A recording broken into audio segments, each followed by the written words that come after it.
ஞானானந்தமயம் தேவம் நிர்மலஸ்படிகாகிருதிம் ஆதாரம் சர்வ வித்யானாம் ஹயக்ரீவம் பாஸ்மகே. நெக்ஸ்ட் ஜென் யூடியூப் சேனல் நேயர்களுக்கு அஸ்ட்ரோ கேஎஸ் ஐயங்காரின் பணிவான நமஸ்காரங்கள். விஸ்வாவசு வருஷம் ஆவணி மாதம் 17/8/2025 16/9/2025 வரலும் உண்டான நாட்கள். இந்த ஆவணி மாதம் அப்படின்றது தட்சிணாயனத்தின் 2வது மாதம். இந்த மாதத்தில் எல்லா விதமான ஃபெஸ்டிவல்ஸ் எல்லாமே வரக்கூடிய வாய்ப்புகள் மிகவும் அதிகம். ஏன்னா ஏற்கனவே ஆடி மாதம் பார்த்திங்கன்னா கடவுளுக்குன்னு உண்டான மாதம் அப்படின்னு சொல்லியிருக்கோம். இந்த மாதத்தில் திருமணங்கள் கைகூடக்கூடியது, திருமணங்கள் எல்லாமே நடக்கக்கூடியது, எல்லா விதமான வீட்டு சுபகாரியங்கள்லாம் நடக்கக்கூடிய மாதம். சரி, இந்த மாதத்தினுடைய கிரக சாரங்கள் என்ன அப்படின்றத பார்ப்போம்.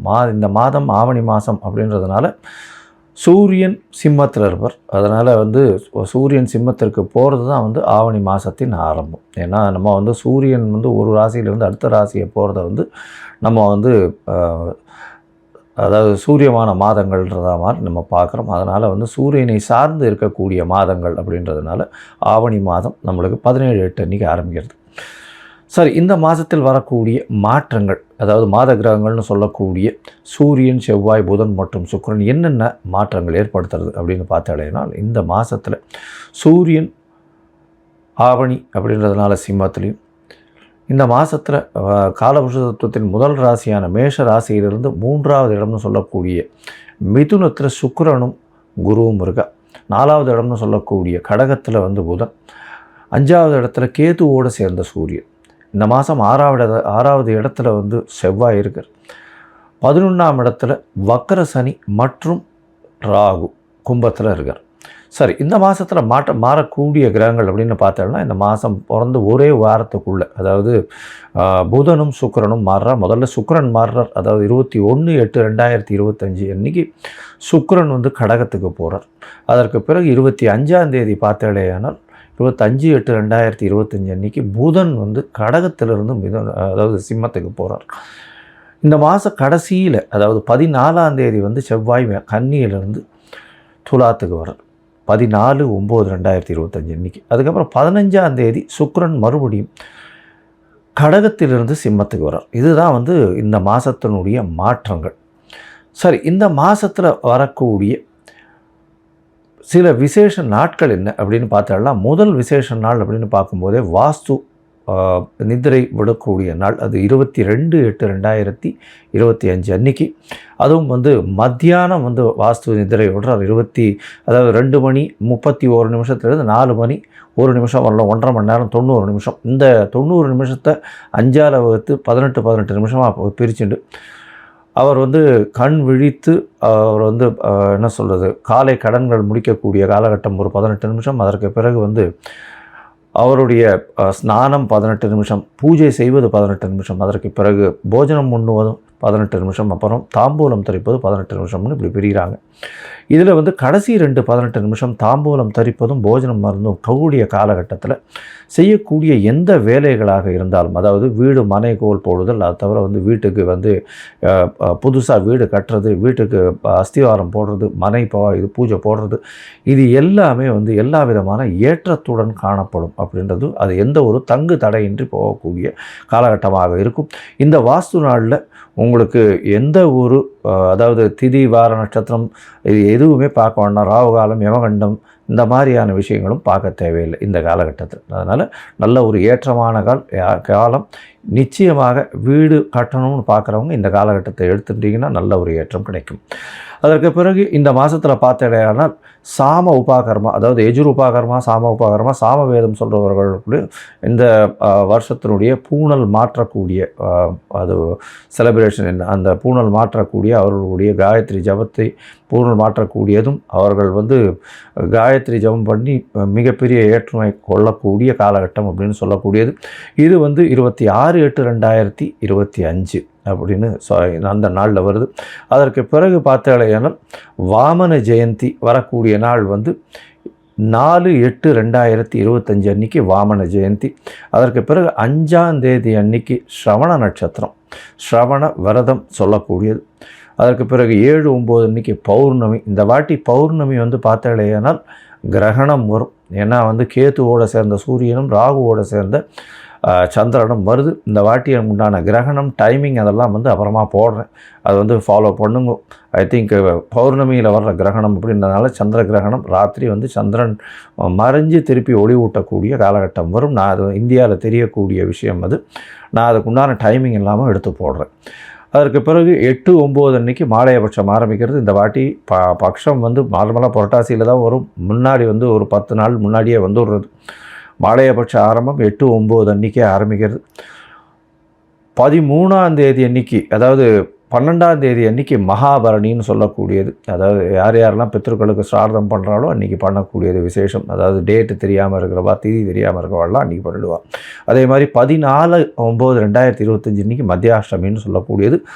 இன்றைக்கி அந்த அன்றைக்கி அஷ்டமியை வேற மத்தியாஷ்டமின்னு சொல்லக்கூடிய நடுபாதியான இந்த மாலையபட்சத்தின் நடுபாதி. அதனால் அன்றைக்கும் வந்து எல்லாருக்கும் தர்ப்பணம் கொடுக்கறத பண்ணலாம். இன்றைக்கி கோகுலாஷ்டமி வேறு, ஏன்னா ஆவணி மாதம் வரக்கூடியது அஷ்டமின்றதுனால கோகுலாஷ்டமி ரோகிணி நட்சத்திரோட சேர்ந்து வர்றதுனால அன்றைக்கி முனித்திரியம் ஸ்ரீமடம் இவாளுக்கெல்லாம் வந்து அன்றைக்கி ஸ்ரீ ஜெயந்தி இருக்கக்கூடும். அதனால் அன்றைக்கி வந்து மிகப்பெரிய ஏற்றமான நாள். அதை தவிர பார்த்தலையானால் ஆவணி மாதம் ரோகிணி நட்சத்திரம், அதற்கு பிறகு அஷ்டமி, இது மூணும் சேர்ந்து வரக்கூடிய காலன்றதுனால கோகுலாஷ்டமி அப்படின்னு கொண்டாடுறேன். சரி, இந்த மாதம் வந்து மேஷம் முதல் மீனம் வரை எப்படி இருக்குது அப்படின்றத பார்க்கலாம். அதற்கு முன்னாடி என்னுடைய மொபைல் நம்பர் ஸ்க்ராலிங்கில் போயின்னு இருக்கும். உங்களுக்கு வந்து அஸ்ட்ராலாஜிக்கல் கன்சல்ட் தேவைப்பட்டுதுன்னா எனக்கு வந்து மெசேஜ் பண்ணுங்கள். உங்களுடைய date, time, place of birth, உங்களுடைய பெயர், தாய் தகப்பனார் பெயர் அனுப்புங்க. என்னுடைய கட்டணம் என்னென்னு சொல்கிறேன், கட்டணத்தை போடுங்க.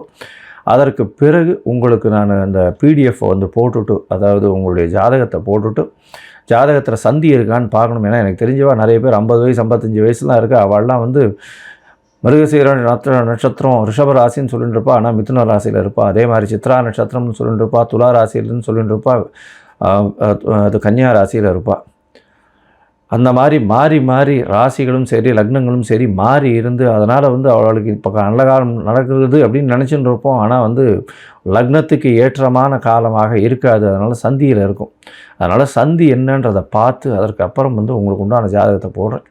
அதற்கு பிறகு உங்களுக்கு நான் அப்பாயின்மெண்ட் தரேன். நான் வந்து உங்களோட பேசுகிறேன். உங்களோட பேசும்போது உங்களுக்கு உண்டான பிரச்சனைகள் என்ன ஏதுன்றதை, அதற்கு உண்டான எளிய வழிமுறைகள் என்ன ஏதுன்றதை நான் சொல்கிறேன். சரி, இப்போ மேஷம் முதல் மீனம் வரை விஸ்வாவச வருஷம் ஆவணி மாதம் ஒரு ராசியாக பார்க்கலாம். மீனம், பூரட்டாதி, உத்திரட்டாதி, ரேவதி, இந்த 3 நட்சத்திரம் 9 பாதங்களை கொண்ட ராசி. ராசியின் அதிபதினு சொல்லக்கூடியவர் குரு. இந்த மாதம், அதாவது விஸ்வாவச வருஷம் ஆவணி மாதத்தில் பார்த்தேன், அதாவது 17/8/2025 16/9/2025 வரலும் உண்டான காலகட்டத்தில் பொதுவாகவே மாத கிரகம்னு சொல்லக்கூடிய சூரியன், செவ்வாய், புதன் மற்றும் சுக்கிரனுடைய மாற்றங்களை வச்சு தான் பலன்களை சொல்லுவோம். உங்களுடைய ராசிக்கு பார்த்தீங்கன்னா சூரியன் 6ஆம் இடத்துல இருக்கிற, 6ஆம் இடத்துல கேத்துவோட சம்பந்தம். அரசாங்க வேலை கிடைக்கக்கூடிய வாய்ப்புகள், புதிய வேலை கிடைக்கக்கூடிய வாய்ப்புகள் நிச்சயமாக உண்டு. இந்த காலகட்டத்தில் 6ஆம் இடத்துல சூரியனோட கேத்து சேர்றதுனால அரசாங்க உத்தியோகத்தில் இருப்பவங்களுக்கு சிறு சிறு தொல்லைகள் வரக்கூடிய வாய்ப்புகள் நிச்சயமாக உண்டு.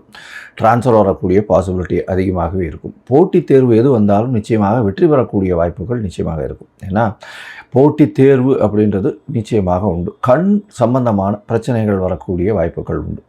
இதில் கொஞ்சம் ஜாகிரதையாக இருக்கிறது ரொம்பவுமே நல்லது. கண் ஆப்ரேஷன் அந்த மாதிரியான விஷயங்கள் இந்த மாதத்தில் உங்களுக்கு நடக்கக்கூடிய வாய்ப்புகள் மிகவும் அதிகமாக உண்டு.